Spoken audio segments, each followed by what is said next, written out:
Politiki ya Kiruda ni politiki mpuzamahanga mpuzamakungu, politiki bose bakunze.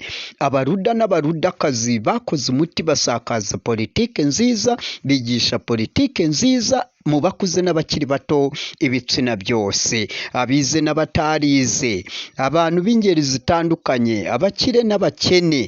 Birumvikana Ruda rero yabaye ubukombe ku isi yose, bose barayikunze nk'uko twabisobanuye haruguru hariya.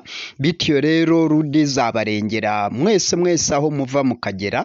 Ruda izakomeza ikora umuti, kandi Ruda izarahira kuko iri mu myiteguro ikomeye cyane ku rwego rw'isi kugira ngo irahirire kuyobora Repubulika y'u Rwanda neza nta nkomyi. Ku maradiyo, amateleviziyo, social media hose abantu bazatangara bumirwe, bazareba ikirere cy'u Rwanda, bazareba ubutaka bw'u Rwanda, barebe ku mazi y'u Rwanda, barebe ku mashyamba y'u Rwanda, barebe mu misozi y'u Rwanda, barebe Abanyarwanda, barebe ikiremwamuntu ku isi yose. Bazatangara bumirwe, ikirere kizaba cyakeye, abantu babukereye. Birumvikana ku isi yose bavuga umuruda yima ingoma, birumvikana kandi birakwiriye, kandi ni ibintu byiza cyane by'agatangaza by'akataraboneka. Mwarimu mpuzamahanga mpuzamakungu akora umuti, bose abaruda bakunze igitabo cy'impamvu nziza nyinshi 200 cy'abaruda n'ibihumbi 2 kuri Afurika. Abaruda bashize ahabona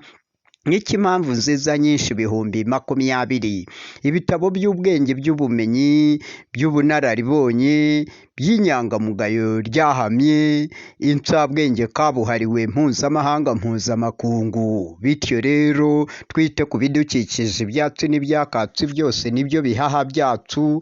Bityo rero kiremwamuntu mwese muharanira ubumenyi, niho zingiro rya byose riri. Abakuze n'abakiri bato, abayobozi n'abayoborwa, mwese muyitegurira impinduka n'impinduramatwara mu Rwanda, ku isi yose bazatangara.